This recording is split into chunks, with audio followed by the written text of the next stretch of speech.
Okay, here's your overview for week 8, which will be the 27th of February. I'm actually doing this early so that you guys can work through weeks 7 and 8, and everything is due this week, March 6th, and then I'm giving you March 6th that week off before spring break to catch up on your lesson plans and various things and get your second placements set up and started. So I'm hoping that gives you a little breather so that you can actually enjoy your spring break, at least from this course. This week you have these activity PDFs to look over and a Chapter 8 PDF. And then you have a gardening video on how to use gardening with students learning language. It's geared towards English language learners, but really applies to all children who are learning language. So I have some questions for you about that to answer. Then I have a short choosing children's books piece, which you've probably had in children's literature before. So I'm just double checking on that because it is important. And all I want you to do for that is just let me know how the school you're observing in, how you feel they're doing with meeting those standards. And if they let you take pictures of the books or let you visit the school library, that would be really helpful. Just, write a few sentences about that.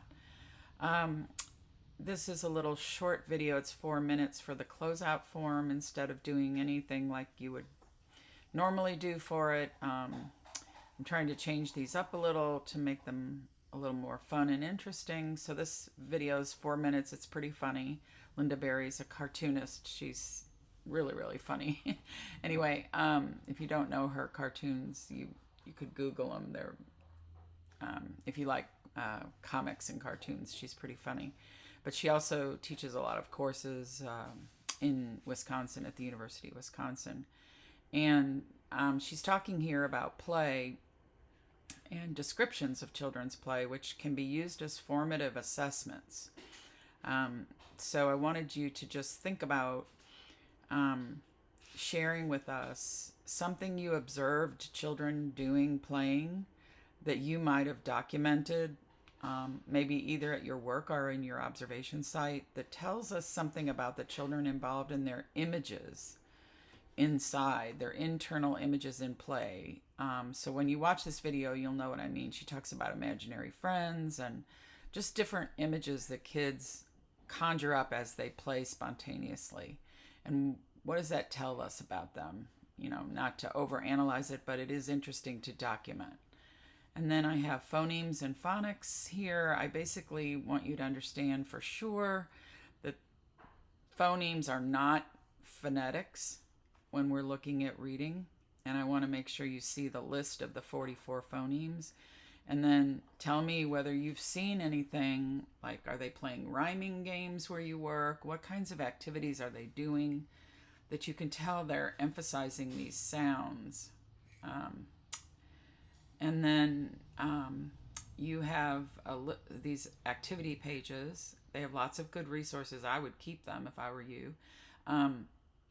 But list as many of those as you can that you've observed in your placements. You don't have to write anything. Just list the name of the activity that you've seen. Use it almost like a checklist when you go. If you want to, you could print them out and do them over 3 observations and just submit them later if you want to.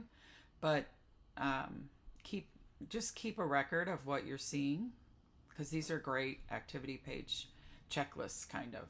And then Chapter 8, this PDF basically reviews all of the drawing stages that lead up to writing. And we are not seeing children engaged over many years, like starting when they're toddlers all the way through school age. We're not seeing them getting free and uninterrupted use of markers, crayons, and paper. And so we're finding that writing is becoming a really big problem. It's been going on for a while, way before COVID, and now it's problematic. So what can we be doing as early childhood professionals to make sure that we're giving kids plenty of opportunities to do that? So just let me know what you're seeing or not seeing in your observation setting. And, if you want to write any notes about that, let me know what your thoughts are about the chapter, because it is a really good explanation of those processes. And we did do some of that last week with form drawing, where we actually practiced scribbling. So anyway, I hope this overview is helpful. Be in touch with me if you need anything. Your lesson plan and literacy will be due March 13th. You can turn it in anytime before that so you can totally enjoy your spring break. That's my goal for you.